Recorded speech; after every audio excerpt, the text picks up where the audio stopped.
You are not a driver, you are not a team, you are not a track. You are not a sanctioning body. You are a media company.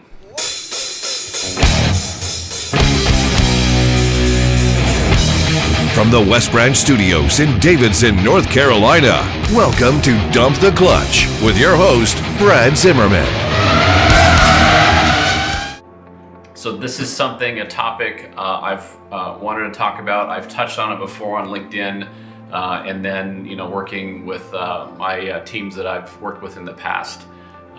This was always a lively subject, and it actually we created a lot of really cool things. And this is mostly for people that have reached the top part of their career, whether they're a driver, whether they're a professional motorsports team, sanctioning body, a track. At the top levels, you probably have a decent following, depending on who you are. But this mentality also applies just about everything else. But for this particular video, I will direct it at drivers.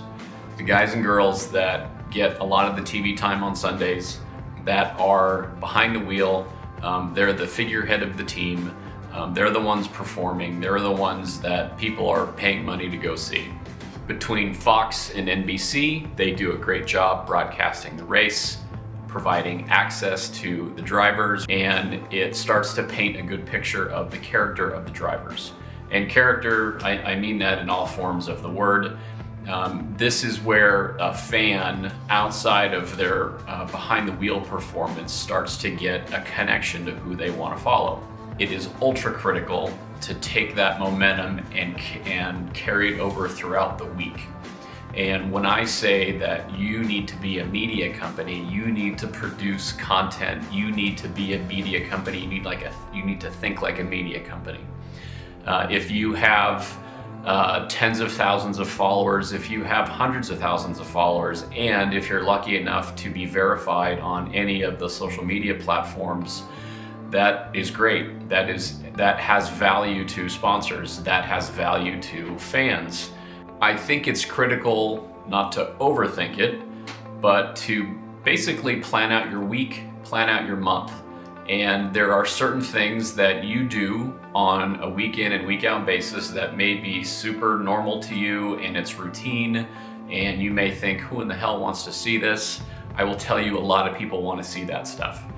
One critical thing to think of, now that you're thinking like a media company, is to take a look at what's going on in the world and what media people are consuming. Now, as of, it almost seems like the last 12, 15 months, there's been a lot of toxicity on social media. There's been a lot of content out there that is just flat out bananas.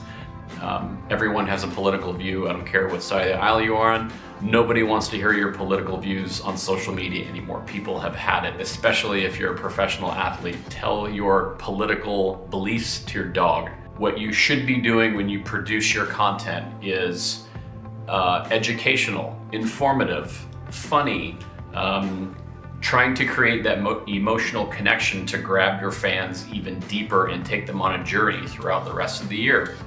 I have Dale Earnhardt on my wall. As I've watched a ton of documentaries on him and really figured out what kind of made him who he was, the one thing that it was his home run is that yes, he was a great driver, and yes, he had this persona on Sundays with the hat and the glasses and don't screw with him, and he's the intimidator. What really sunk it in for him with the fans and really created that tight bond with his fans is those few shoulder programming pieces they did during the week. It was Dale Earnhardt in a baseball cap and a flannel shirt and jeans, and he's on a tractor, or he's feeding chickens in the chicken house, or he's scooping cow shit. NASCAR fans, largely in the South, and they could identify with him. He was their superhero because he could put his cape on Sundays and go be a badass on the track, but then during the week, he was a normal person. He was one of them. He was definitely lightning in a bottle, but some of the attributes that he did, whether it was scripted or not, or whether it was planned or not, whether he knew he was doing it or not, was a really easy way to get further entrenched in his fan base, and his fans loved him to no end. Again, emotional connection. People know that you can drive cars well. People know that. They see that. I have no doubt Fox is going to bring the 8K camera from the NFL to NASCAR. I'm pretty sure that's going to happen. So the production value and the lens that they're going to point at all the drivers, that's great. That's for the weekend. Take advantage of that peak time on Sundays and try and grab some more attention for people throughout the week. Like I said earlier on a different video, you do not need a production crew. You do not need tens of thousands of dollars of equipment. It's literally your phone in your pocket is your distribution tool to get out to the masses. And the more you can construct what your personality is, not only on the surface level, but deep inside your family, your pets, your cars, your passions, your hobbies, those are the things that people are going to identify with. And the more things you throw out on the table, the easier it's going to be for people to say, oh yeah, he's an okay driver or whatever, but wow, I didn't know he has a thing for vintage racing. Like, I love vintage racing, therefore I'm going to follow you. So the more tools you put on the table, the better the chances are someone at home is going to identify with one of those things and is going to follow you even deeper. And then as a driver, when you go to talk sponsorship, in the late part of the summer, early fall, you have a tangible thing that you could present to sponsors saying that, hey, you know what, I'm mid-card on the NASCAR, whatever it is. It can be, I'm a small town racer racing on the dirt, but I have 10,000 followers, or I have 100,000 followers, which in the grand scheme of things, at a professional level, that's probably not a lot. But if you can tell the sponsors and show them how engaged your fan base is, and when you put a product out there or you put a charity out there and people act on it, that is more valuable than someone having millions of followers and a low level of engagement. So again, providing a solution to a sponsor is what they're looking for, and having a media company mentality when you put out content throughout the week, those two should intersect eventually. Every post you do should not look like it's planned. It probably shouldn't be planned. People could smell through that pretty good these days. But it needs to be, I hate using the word, it needs to be authentic. That word gets overused a lot. But what that means is like let your guard down. People know you're gonna make mistakes.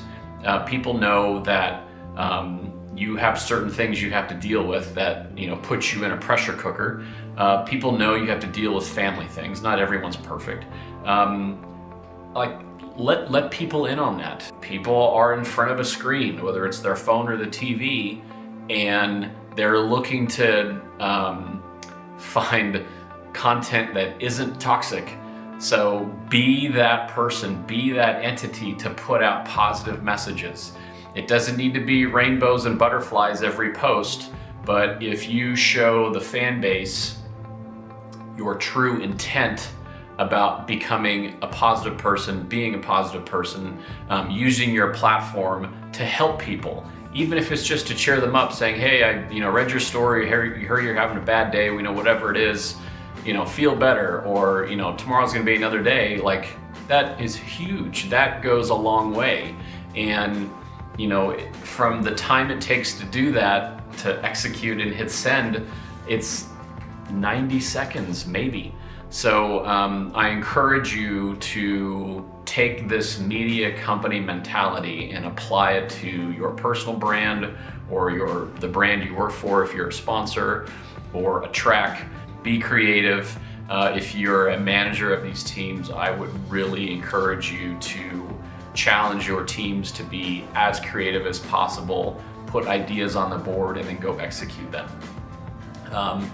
Don't overthink it. Informative, educational, humor, those are easy ones.